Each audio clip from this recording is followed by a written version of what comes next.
Let's go eighth row on the left. Hi, Kyrie. Josh Bowe, MavsMoneyball.com. Feels like Boston in this series is doing everything they can to take away Gafford lively lobs and Washington corner threes. What do you feel like now, 3 games in? Is there a counter to that for you guys, or how do you feel about that going forward in this series?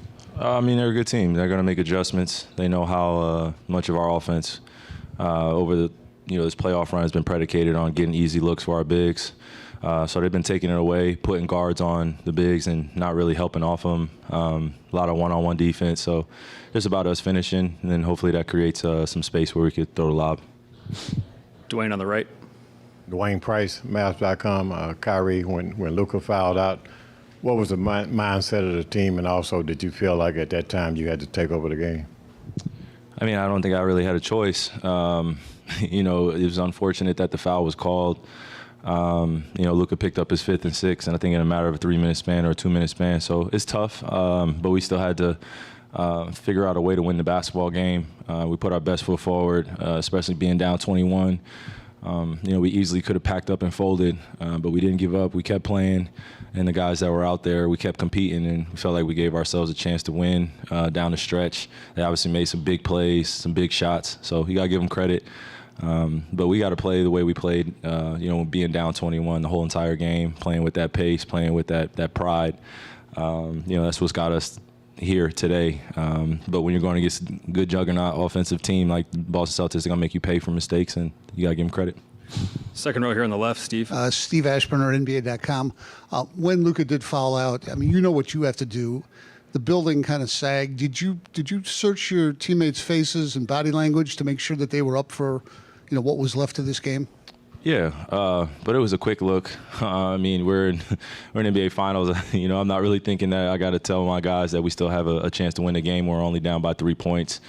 But yeah, I think probably in that stretch, I definitely could have done a better job of just settling them. For what's coming. Drew was picking me up full court. They knew that they were going to pressure me, to get the ball out of my hands. So I just tried to make the right plays and make sure guys were in the right spots and, have them understand that we still have a chance to win this basketball game. That was all I was thinking, not just even before Luka fouled out, just, the way we started off the fourth quarter and giving up those, 2 baskets where it went up 21. Again, we could have folded, but we kept playing. Right here in the middle. Hey, Kai. In the middle, Blake Elliott, 105.3 The Fan. It's been shared that teams, when they go up 3-0, no one's come back from that. What is Kyrie Irving's mindset on staying positive within himself and then within the team to push this to a 7-game series? I just really think about going home and just, this is a metaphor here, so just be ready. Just go home, get the ammo ready, get the bazooka, get the 50 cal ready, get everything ready, because it's, when we come into game 4, we know that we got to shoot our gun, we got to shoot our shots, and we got to do it with an aggression. And defensively, we got to continue to do the things that creates that separation for us. When we're playing against them, they shoot a lot of tough threes. They really rely on their 3-point shot to create that separation for themselves offensively, to play with a comfortability. But we just got to stay positive. And for me personally, again, I'm just going home, just dusting off the tools and just getting ready for a tough game 4. Fifth row, third, is he done? Kyrie, Jake Fisher with Yahoo Sports. Luka's dealing with a lot of injuries right now, and he has this massive offensive workload. But what have you seen from his struggles defensively with how often Boston is targeting him, both on ball and in off ball action? Well, it's not the first time a team has tried to target Luka on the defensive end. So for us, we've just trying to put a great shell defense around not only him, but the rest of the team. It's going to be a great defensive challenge for anybody to guard Jason Tatum and Jaylen Brown. And then you have, other guys that are playing roles that are pretty much, great team roles that they fulfilled. Drew Holiday and Al Horford, they're great offensive players too. But when you have those guys on the backside making decisions and playing high IQ, they're going to make you pay for your mistakes. And then you got Derek White catching the ball, by his waist or above his head and still shooting the threes and making timely threes.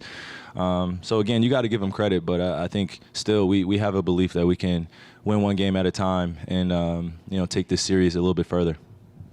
Front row here on the right. Mac Engel, Fort Worth Star-Telegram. You guys had 15 assists. Do you think your ball movement was significantly better to get a higher number, or are they just guarding you guys too well and taking away other opportunities off passes? That's a great question. I think when you see us out there, there are a lot of shots at the rim that are contested by one person or two people. I think at this point, it's more of a pride thing for us to go and finish. And when we have a one-on-one matchup, we feel like we can take advantage of it. So that could be part of their game plan where, while we're out there, I could hear them yelling certain things like, don't contest it, just let them play one-on-one. So there's a little bit of cat and mouse going on, just seeing if we can finish our shots. And I feel like we're getting great looks, and we just got to convert them. Tim here in the middle. Tim Cato from The Athletic. I wanted to ask you about Derek Lively.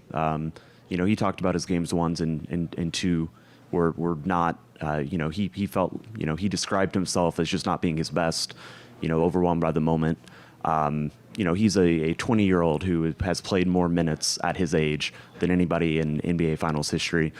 What you saw from him in Game 3, the way that he rallied and looked more comfortable, closed the game, is that just another step of maturity or another step that, he has made in this very impressive rookie season of his? For sure. The journey is a reward, and I've always told him that this mission is bigger than us.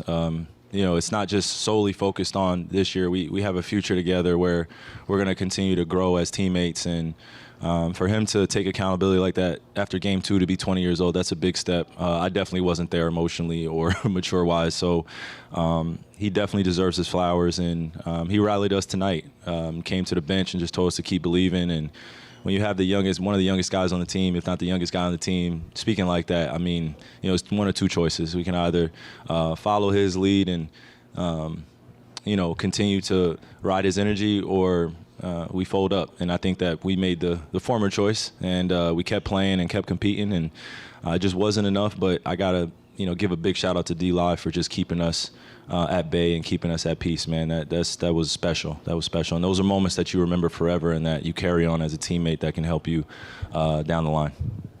Tomer here on the right. Kyrie, Tomer Azarlo with Clutch Points. I'm just curious, midway through the third quarter, late in the third quarter, I think the shot distribution between you and Luka was like 20 apiece, and the rest of the guys had like 3 each. Given how, the cat and mouse that you talked about, how they're kind of playing you guys, what are you seeing out there that could be done differently, again, given the way they're defending you guys? We just got to convert. I feel like we're getting a lot of shots that we like, and when you have Luka going against Peyton Pritchard or D. White in the post or somebody else in the post, we feel really good about it. Now isn't the time to hold our head on, not converting shots that we normally have made majority of this playoff run. We just got to keep attacking. And nights like tonight, you kind of could expect that we were going to be very aggressive. We want to win, and our teammates want to win alongside us. So for us, we just got to convert and be more efficient, and see where it goes from there. Last question here, Tim. Tim McMahon, ESPN. Obviously a frustrating night for Luka, especially having to watch the last 4+ minutes. What do you say to him tonight? You just got to let it breathe a little bit. Let the human emotions come out, and just give him a hug. That's it, man. It's easy to point the finger at just him and say, you could be better, and that's easy to say. I think he knows that. But yeah, it's just reiterating that I got his back, and we all have his back, and it's a tough game, and it was a tough call. We could have probably done a little bit something different on this 5th foul, just to give us a little bit more of a grace period to set our defense and get him on a matchup. But hindsight's 20/20. But we just got to wash our hands with this and get ready for Game 4. Thanks, Gary.